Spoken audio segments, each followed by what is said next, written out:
Inawezekana utakapokuwa unasema ukweli ule ukamuumiza mtu, kwa sababu ukweli unamtaja mtu.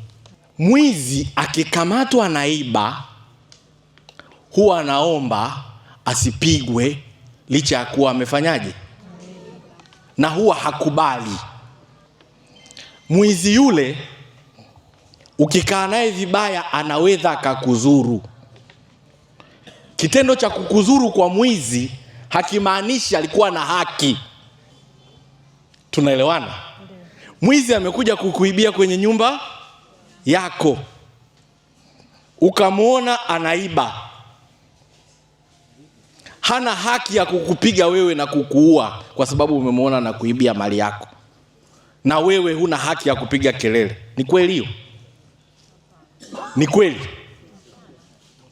Maana yake sio justification kwa Kiingereza kwamba wewe uliyefanya batili unaweza kuhalalisha batili ya uhai wa mtu. Sio sawa. Ndio maana nimefanyaje?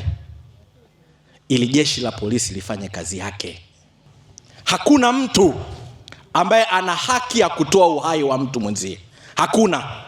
Hakuna mtu mwenye mamlaka ya kutoa uhai wa mtu mwingine yoyote kwa namna yoyote.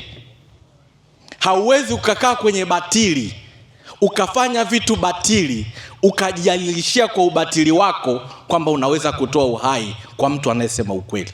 Hapana. Eneo hili ni eneo la shule. Wote hapa mnajua, uongo kweli? Hati iliyokuwepo hapa ni ya shule.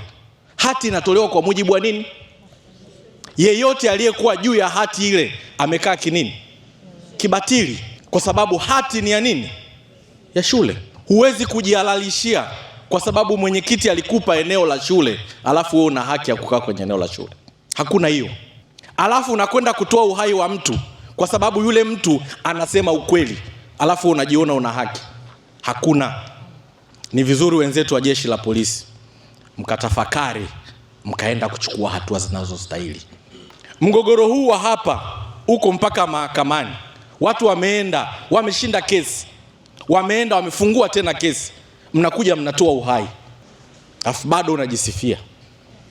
Sio sawa. Hiyo si sawa. Hivyo niwahakikishieni, nikitoka hapa nitapita kwenye hizi nyumba na nitaenda kwa marehemu.